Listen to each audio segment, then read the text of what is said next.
Welcome back. एक बार फिर स्वागत है आपका अपने एडी केमिकल पॉइंट पर। एडी केमिकल पॉइंट पर जैसा कि इंटरव्यू रिगार्डिंग सारे टेक्निकल और इंडस्ट्रियल के रिगार्डिंग क्वेश्चन आता जा रहा है, उसी में आज क्वेश्चन लेके आए हैं वर्क परमिट। क्या होता है वर्क परमिट? क्या होता है वर्क परमिट का यूज क्यों करते हैं? पहली बात, वर्क परमिट क्या होता है ये जानेंगे।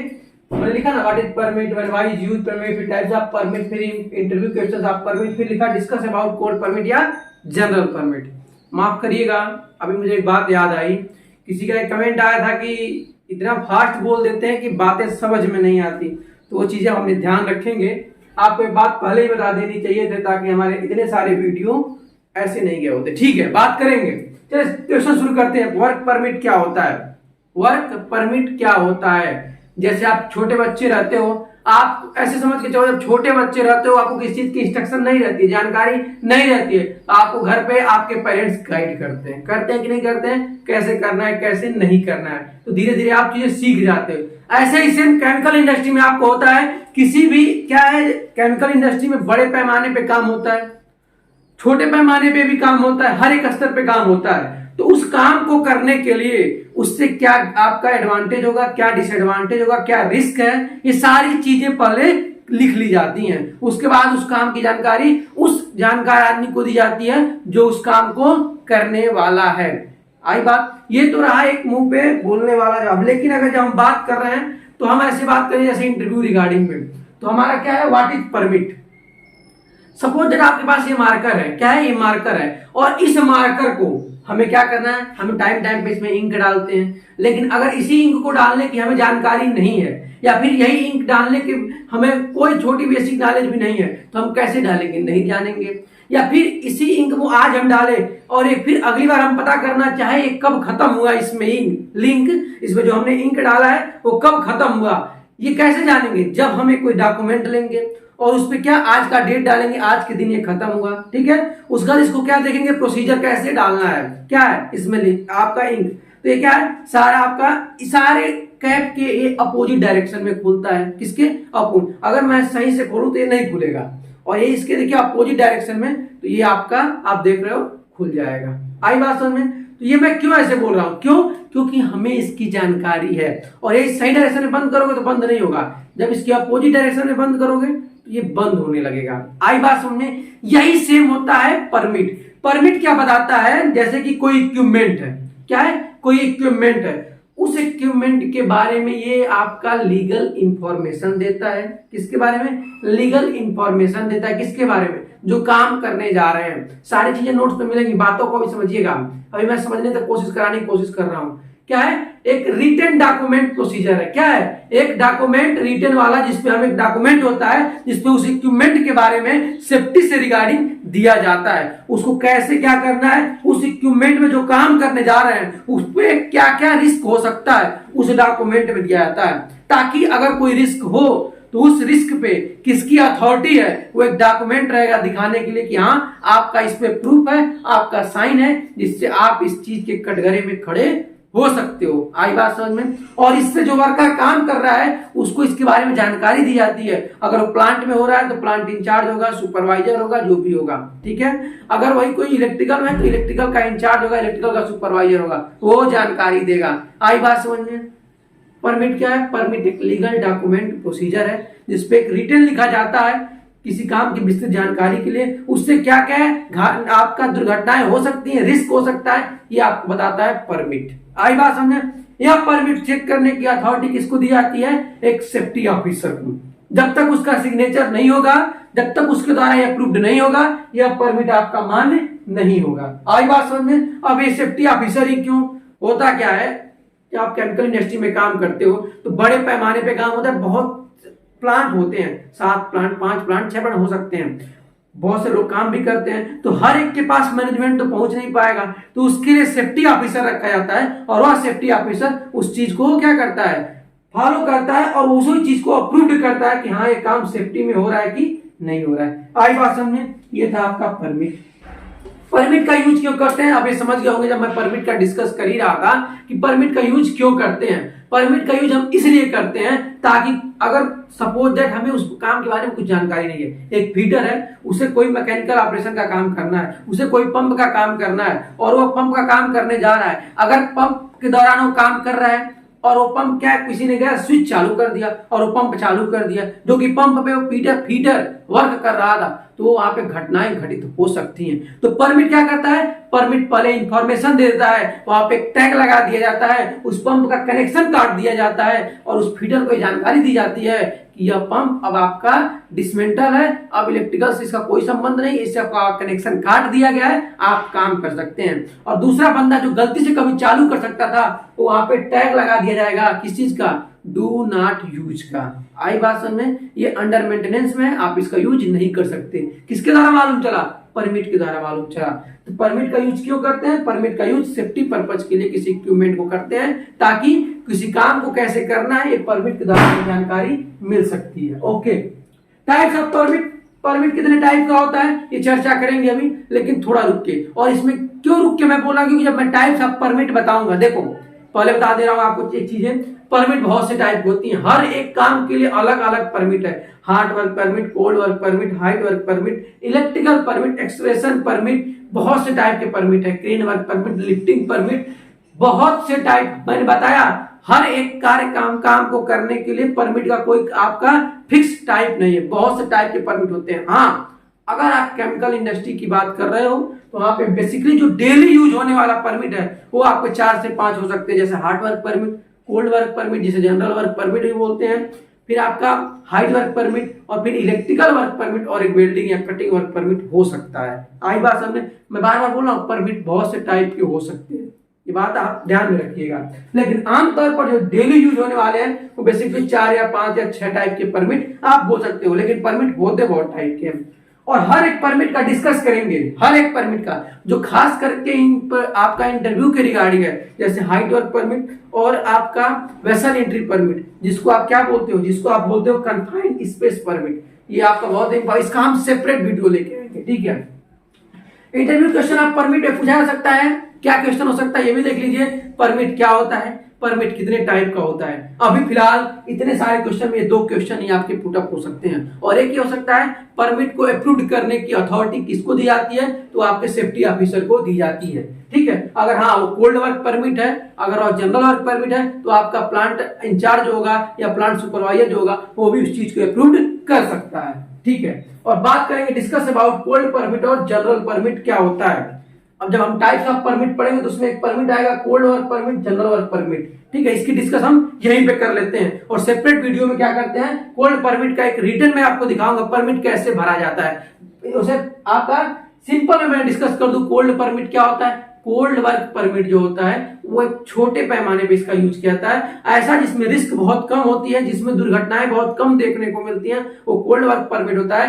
कोल्ड वर्क परमिट में क्या होता है, कोल्ड वर्क परमिट आपका बेसिकली जैसे मान लीजिए आपका कहीं हाउसकीपिंग का काम कराना हो, काफी दिनों से खराब है या फिर काफी दिनों से कोई इक्विपमेंट क्लीन नहीं हुआ है, तो हम वहां पे जो आपका वर्क प्रोसीजर में नहीं है उस पे हम एक नॉर्मल जनरल परमिट बना के देंगे और किसी कैजुअल से उसको साफ करा लेंगे। आई बात समझ में, ओके। कोई आपका ऐसा जिसमें स्टीम लाइन में गैसकिट लगवानी है तो मेन हेडर से हम क्या करेंगे, वाल को बंद कर देंगे स्टीम का और उसमें गैसकिट बोले तो कई लोग वहां कई इंडस्ट्रियों में उसको पैकिंग बोला जाता है, तो वो चेंज करा लेंगे। तो ये जनरल आपका जनरल परमिट में आता है जो डेली यूज हो सकता है। चलिए अब देखते हैं टाइप्स ऑफ परमिट क्या होता है और एक कोल्ड वर्क परमिट का केमिकल इंडस्ट्री में कैसे परमिट भरा जाता है, एक सैंपल आपको मैं दिखाऊंगा। चलिए देखते हैं क्या होता है। तो ये रहा आपका टाइप्स ऑफ परमिट, क्या रहा, टाइप्स ऑफ परमिट। देखिए वैसे तो परमिट कई टाइप्स को, तो जैसा कि मैंने आपको बताया कौन सा, जनरल परमिट जिसको कोल्ड परमिट भी बोलते हैं, फिर हॉट वर्क परमिट, फिर हाइट वर्क परमिट, फिर कन्फाइंड स्पेस परमिट जिसको वेसल एंट्री परमिट भी बोलते हैं,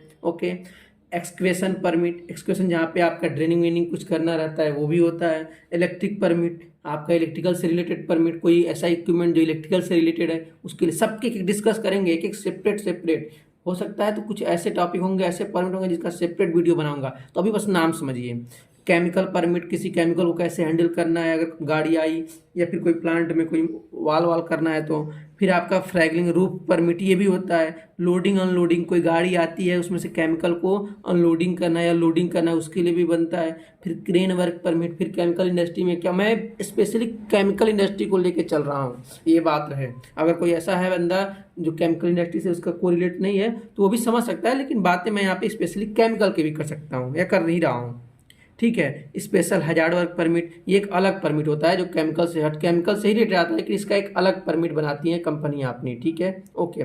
अब देखिए मैंने क्या लिखा, अतः इनके साथ JSA, जब ये सारी परमिटें बनाई जाती हैं, जब कोई केमिकल हैंडल करते हैं या फिर स्पेशल हजार्डस करते हैं, तो उसके साथ हर एक इंडस्ट्री अपनी एक अलग अलग साथ में रखती है। क्या, जैसे JSA रखती है जॉब सेफ्टी एनालिसिस, मतलब इस काम को करने जा रहे हैं तो परमिट के साथ एक JSA दिया जाता है उस जिस केमिकल को आप इक्विपमेंट को कर रहे हो, जिसमें मान लो कोई आप रिएक्टर कर रहे हो, सपोज दैट आप कोई रिएक्टर कर रहे हो, तो उस रिएक्टर में कौन सा केमिकल आप इसके पहले डालते थे, क्या करते थे, इसके पहले डालते थे, या जो डाल रहे हो आज इसके द्वारा ये खराब हुआ है तो उसमें क्या क्या घटनाएं संभित हो सकती हैं वो सब यहाँ पे दिया है। तो उसको बोलते हैं JSA, जॉब सेफ्टी एनालिसिस। ये एक अलग परमिट होता है जो आपका परमिट के साथ देते हैं। जैसे मान लीजिए आप कोई परमिट बना रहे हो, जैसे आप स्पेशल हजार्ड वर्क परमिट, उसमें JSA लगाओगे, JSA का एक अलग पेज आता है, वो उसके साथ लगा रहेगा, वो उस केमिकल के बारे में डीपली जानकारी देगा। आई बात समझ में, ठीक है। कैसे काम को कैसे करना है ना, ये JSA देता है। आप परमिट से याद रखो, परमिट से आप कभी ये नहीं पता लगा सकते कि कोई काम को कैसे करना है, लेकिन JSA आपको, या आपका रिस्क बेस्ड करेक्टिव एक्शन जिसको RBCA बोलते हैं, या फिर रिस्क असेसमेंट जिसको RA बोलते हैं, ये आपको विस्तृत जानकारी देता है किसी काम को कैसे करना है। आई बात समझ में, ये आपका होता है एक अलग जो आपका परमिट के साथ जुड़ जाता है। आप और अच्छे समझेंगे भी जब मैं डिस्कस करूंगा। अब मैंने लिखा आमतौर पर परमिट मुख्यतः, यहाँ पे देखिए मैंने लिखा है कि आमतौर पर परमिट मुख्यतः 4 से 5 टाइप के यूज में आते हैं, जैसे heart work permit, height work permit, electrical permit, cold permit और कन्फाइंड स्पेस परमिट जिसको वेसल एंट्री परमिट भी बोलते हैं, और कोल्ड वर्क परमिट जिसमें जनरल वर्क परमिट भी आता है। मैं एक चर्चा यहाँ पे कर लूँगा, क्या कोल्ड वर्क परमिट क्या होता है। जैसा कि मैंने बताया आमतौर पर केमिकल इंडस्ट्री में इसका यूज ज़्यादा देखने को मिलता है। इसका यूज बेसिकली वहाँ करते हैं जहाँ पे ज़्यादा रिस्क की संभावनाएं नहीं होती हैं। जैसे कि मैंने क्या बोला, स्टीम लाइन में गैस्केट चेंज करना हो, इसको आप अक्सर इंडस्ट्री में क्या है पैकिंग चेंज करना भी बोलते हैं, गैस्केट चेंज करना हो, या अनवांटेड पाइप हो जो प्रोसेस में ना हो उसको निकलवाना हो, वहाँ पे भी हम एक जनरल परमिट बना के देते हैं, और फिटर आता है वो काफ़ी दिन से बंद है, वो खोल के उस लाइन को निकाल देता है। या कोई मैनोमीटर है, ठीक है, जो आपका यूट्यूब मैनोमीटर, या कोई प्रेशर ट्रांसड्यूसर जो PT है या RTD है और उसका रीडिंग प्रॉपर नहीं आ रहा है, तो हम इंस्ट्रूमेंट वाले को दे देंगे कि आके वो परमिट बना देगा। आई बात समझ में। तो इस परमिट को पूर्ण रूप से जिम्मेदारी किसकी होती है, याद रहे, प्लांट ऑपरेटर, प्लांट इंचार्ज और काम कर रहे उस इक्विपमेंट के जानकार, फिटर, इलेक्ट्रिकल या इलेक्ट्रीशियन जो भी हो। आई बात समझ में। नेक्स्ट वीडियो में हम देखेंगे हाइट वर्क परमिट, ठीक है। जैसा कि मैंने आपको बोला था, एक हम कोल्ड परमिट दिखाएंगे कैसे होता है। आइए देखिए, ये होता है आपका कोल्ड वर्क परमिट। देखिए हर एक चीज़ का मतलब होता है। अभी चूंकि मैंने ऊपर का एक पेज यहाँ से निकाल दिया है, ये फाड़ दिया है, ये इसलिए फाड़ा क्योंकि ये किसी केमिकल इंडस्ट्री का है, और हर एक आपकी केमिकल इंडस्ट्री अपनी अलग अलग परमिट रखती है और वो अथॉरिटी नहीं देती है शेयर करने की, इसलिए मैंने उनका नाम यहाँ से रिमूव किया है, ठीक है, ओके। अब ये होता है आपका परमिट नंबर। क्या होता है ये आपका 123800, ये क्या होता है आपका परमिट नंबर होता है। जब आप कोई इलेक्ट्रिकल का काम करते हो तो लोटो नाम का एक परमिट आता है, लॉक आउट टैग आउट, तो उसमें ये परमिट नंबर पूछता है कि जिसके साथ लोटो को लगा रहे हो उस जनरल परमिट का लोटो नंबर कितना है, तो ये बताता है। आई बात समझ में, ठीक है। फिर आपका आता है फॉर्मेट नंबर सेफ GN8, ये भी आपका एक जनरल नंबर का नंबर होता है, जो फॉर्मेट नंबर है, जो लाइन से लगा रहता है। इसे जब आप कोई परमिट फाड़ोगे या पेज फाड़ोगे तुरंत पता चल जाएगा कि यहाँ से एक पेज फाड़ दिया गया है। आई बात समझ में, ठीक है। अब मान लो आप जिस भी प्लांट में हो, कोई भी प्लांट हो, सपोज दैट मान लेते हैं सल्फ्यूरिक का कोई प्लांट होता है, यहाँ पे लिखा है क्या है, प्लांट या डिपार्टमेंट, कौन सा आपका प्लांट है, तो आप क्या लिखोगे, सपोज दैट आप सल्फ्यूरिक प्लांट में हो जहाँ पे सल्फ्यूरिक बन रहा है, तो आप क्या लिखोगे, H2SO4 प्लांट लिख दोगे। देख कैसे भरा जाता है। मैं कोई भी प्लांट हो, आप जिस प्लांट में काम कर रहे हो, H2SO4 प्लांट, ठीक है।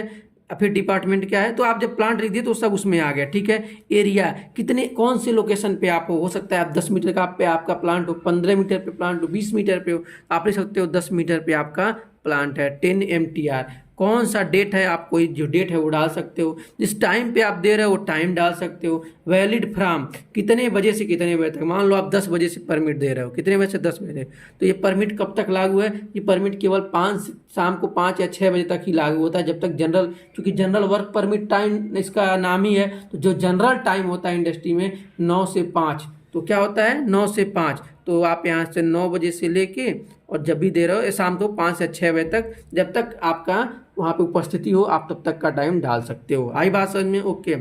अगर परमिट को बढ़ाना है, अगर इसी परमिट को बढ़ाना है तो लिखा है ना परमिट एक्सटेंडेड अप टू, तो आप यहाँ बढ़ा सकते हो, ठीक है, ओके। अब मान लो आपका कोई ऐसा काम है, जैसे सपोज दैट मैं मानता हूँ स्टीम लाइन में मेरा गैसकेट चेंज है, तो परमिट इज गारंटेड टू, तो कौन गारंटेड कर रहा है, तो मान लो आप प्लांट इंचार्ज हो तो आप लिख सकते हो प्लांट इंचार्ज या शिफ्ट इंजीनियर, जो भी, तो यस लिख दिया। किसको दे रहे हो, सपोज दैट आप मेंटेनेंस को दे रहे हो तो आप मेंटेनेंस यहाँ लिख सकते हो। आई बात समझ में? अब देखो कुछ चीज़ें जो ध्यान देनी है, किसको भेज रहा हूँ, मेंटेनेंस को, तो इस पर मेंटेनेंस वाले पे क्लिक करना होगा, ऑप्शन दिया ना मेंटेनेंस, ये इलेक्ट्रिकल, ये इंस्ट्रूमेंट, ये पेंटिंग, सिविल, तो हम जिसको दे रहे हैं, जिसको आप दे रहे हो, अगर मेंटेनेंस को दे रहे हो तो मेंटेनेंस पे मारो, इंस्ट्रूमेंट दे रहे हो तो इंस्ट्रूमेंट को डालो, अगर यहाँ इंस्ट्रूमेंट तो यहाँ भी इंस्ट्रूमेंट रहेगा, अगर यहाँ पेंटिंग तो यहाँ पेंटर भी रहेगा। आई बात समझ में? अब क्या क्या चीज़ें यहाँ पे फॉलो करनी है, इसका पहला लाइन क्या दिया है, area has been properly clean, क्या जहाँ पे आदमी काम कर रहा है प्रॉपर क्लीन है, तो आप लिखते हो हाँ यस, याद है, तभी ये परमिट लागू होगा। ये सारे कॉलम आपको भरने पड़ते हैं, यस। दूसरा क्या है, इक्विपमेंट प्रॉपरली ड्रेन या clean, blinded, isolated with value suitable tagged, ये कह रहा है जो इक्विपमेंट आप पे काम करने जा रहे हैं क्या उसमें केमिकल है, और अगर केमिकल है तो क्या प्रॉपरली ड्रेन हो चुका है, क्या प्रॉपरली क्लीन हो चुका है। सपोज दैट आप जो करा रहे हो उसमें केमिकल की कोई बात नहीं है, ठीक है, आप लिखोगे नॉट रिक्वायरमेंट पे क्लिक मारोगे। आई बात? और अगर है तो आप उसको लिखो हाँ प्रॉपर क्लीन करो, और प्रॉपर क्लीन करने के बाद उस पर आप यस का ऑप्शन दो, जो भी आपकी वहाँ पे क्या है सीन क्रिएट होती है। तीसरा क्या है, equipment isolated tagged locked from power supply connection. मैंने बोला अगर यह काम इलेक्ट्रिकल से रिलेटेड है तो आप क्या बोलोगे, आप यहाँ पे पावर सप्लाई जो ऐसे बोला ना परमिट नंबर आता है, ऐसे ही आप आइसोलेट वहाँ पे टैग नंबर एक लगता है, जो ताले लगे होते हैं जिसको लोटो बोलते हैं, लॉक आउट टैग आउट, उसका नंबर यहाँ पे आप पहले यस करो, ठीक है, तब। लेकिन अपना क्या है, जो मैंने काम क्या लेके रखा है, मैंने काम क्या बोला कि सपोज दैट हमें गैसकेट चेंज करना है तो यहाँ पे लिखना पड़ता है, याद रहे, माफ करिएगा ये छूट गया मुझसे, यहाँ पे लिखना पड़ता है क्या काम है। सपोज दैट हमें पैकिंग चेंज कराना है तो हम क्या लिखेंगे, स्टीम लाइन, ठीक है, सिंपल एक वर्ड में डिस्कस कर देते हैं, steam line gasket changing work, ये हम लिख देते हैं कि हमें जो फीटर होगा जो देखेगा वो समझ जाएगा कि स्टीम लाइन का गैसकेट चेंज करना है, ठीक है। आई बात समझ में? ठीक है। चौथा क्या है, अंडरग्राउंड केबल या ओवरहेड वायर है, और अगर है तो सतर्क रहें, सही किया कि नहीं, तो आप लिख दो नॉट रिक्वायर, क्योंकि अपना वहाँ पे वायर का कनेक्शन नहीं, क्योंकि हम किसको दे रहे हैं, मेंटेनेंस को दे रहे हैं, इलेक्ट्रिकल डिपार्टमेंट में नहीं दे रहे हैं। फिर area free from toxic gas, जो इस एरिया पे आदमी काम करेगा वो एरिया पे कोई गैस तो नहीं है, फ्री है ना, वहाँ पे कोई वेपर डस्ट, लिख दो नो, ठीक है, तो आप लिखोगे यस, वहाँ पे नहीं है। फिर क्या कह रहा है, सॉरी नीचे लग गया क्या, इस पे रहेगा। फिर क्या कह रहा है, सेफ मीन्स ऑफ एसेसिबल, क्या जहाँ पे काम करेंगे वो आप पे आदमी सेफ रहेगा, सुरक्षित रहेगा, तो फिर क्या करेंगे, यस का ऑप्शन देंगे। एरिया हैज बीन बैरिकेटेड, जहाँ पे हम काम करेगा, जहाँ पे फीटर ये काम करेगा वह एरिया प्रॉपर क्या किया, बैरिकेड किया गया ना, ऐसा नहीं ना कि आप वो आदमी काम कर रहा है वहीं पे कोई क्या है, कोई भी आदमी दूसरा काम करने चला गया और उस आदमी को देखा नहीं, तो पहले से चिन्हित किया गया है कि नहीं, तो आप कर दो यस, ठीक है। अब अक्सर ये चीज़ें कहाँ पे दी जाती हैं, अक्सर ये चीज़ें वहाँ पे की जाती हैं जहाँ पे इलेक्ट्रिकल की काम होती है, फिर भी आप यहाँ पे यस कर दो, बट नहीं तो आप लिख दो नॉट रिक्वायरमेंट, ठीक है। फिर क्या कह रहा है, underground and overhead piping market and protected, नीचे एरिया में अंडरग्राउंड जो एरिया में वहाँ पे क्या है पाइपिंग और प्रोटेक्टेड किया गया है कि नहीं किया गया है, तो यहाँ पे नॉट रिक्वायर का हम क्लिक कर दें कि हमें ऐसी कोई ज़रूरत नहीं है, वहाँ पे नॉर्मल एक गैसकेट ही चेंज करना है। फिर क्या कह रहा है, required PP use personal protective equipment, PP का फुल फॉर्म होता है, तो वो कह रहा है कि कुछ जो जनरली आपका पीपी होता है क्या वो यूज कर रहे हैं, गगल्स, तो गगल्स मतलब होता है चश्मा जो आदमी लगाता है, तो आप लिखो हाँ। फेस शील्ड वहाँ लगाते हैं जहाँ पे कई केमिकल चीज़ें हैं जो आपको आंखों में लग रही है, ठीक है, तो आप इस पर क्लिक नहीं करोगे, जो जो चीज़ें यूज करोगे उस पर क्लिक करोगे। सेफ्टी शूज, इस पर क्लिक कर दो। सेफ्टी हार्नेस, मतलब अगर ऐसा कोई जो आपको सीधे नाकों में लग रहा है तो इसकी ज़रूरत नहीं है, तो इस पर ट्रिक नहीं करेंगे। फिर आपका क्या है, मास्क पे क्लिक कर दो, ठीक है, ये सब चीज़ें। फिर हैंड ग्लव्स पे कर दो, ये आई बात समझ में, ये हो गया। अब जो यह दे रहा है, यह जो परमिट दे रहा है उसका नाम, सपोज दैट आपका नाम कुछ भी है, आप अपना यहाँ पे नाम मेंशन करो और आप अपना यहाँ साइन कर दो। आई बात समझ में, ठीक है। ये आपके प्लांट, बोला था ना मैं, जनरल परमिट में केवल वहाँ का सुपरवाइजर या प्लांट इंचार्ज ही अथॉरिटी रहता है, तो उसका यहाँ पे नाम होगा, उसका साइन होगा और ये टाइम होगा जब वो कर रहा है, तो ठीक है। अब हम किसको दे रहे हैं, मैकेनिकल डिपार्टमेंट को दे रहे हैं, तो मैकेनिकल डिपार्टमेंट का जो भी आदमी, जो भी फिटर या फिर उसका फिटर का इंचार्ज लेगा, वो अपना नाम डालेगा, कौन से डिजाइन पे उसका पोस्ट क्या है वो डालेगा और साइन करेगा और टाइम लिखिएगा। आई बात समझ में, ये होता है मैकेनिकल। अगर यही हम इलेक्ट्रिकल डिपार्टमेंट में दे रहे हैं तो इलेक्ट्रिकल वाला साइन करेगा। और फिर जब ये काम पूरा हो जाएगा, लिखा है ना जॉब डन, तब यहाँ पे नाम, साइन और टाइम, ये कौन करेगा, ये या तो प्लांट इंचार्ज कर सकता है या फिर जो उस इक्विपमेंट को प्लांट ऑपरेटर हैंडल कर रहा है वो भी इसको ले सकता है। और ये कौन करेगा, ये वो करेगा जिसने इस काम को किया है। तो ये एक नॉर्मल आपका कोल्ड वर्क परमिट था, जिसको जनरल वर्क परमिट भी बोलते हैं। मैंने आपको नॉर्मल फॉर्मेट दिखा दिया। हर एक इंडस्ट्री अपनी अलग फॉर्मेट बनाती है, लेकिन याद रहे मैटर यही होगा, मैटर सेम यही होगा, मैटर चेंज नहीं हो सकता। फॉर्मेट उसका अलग हो सकता है लेकिन मैटर सारे यही होंगे। तो उम्मीद करते हैं आपको एक मैंने छोटा सा वो दिया, ये समझ में आया होगा। अगले वीडियो में देखेंगे वेसल एंट्री परमिट और हाइट वर्क परमिट क्या होता है। तब तक के लिए गुड बाय।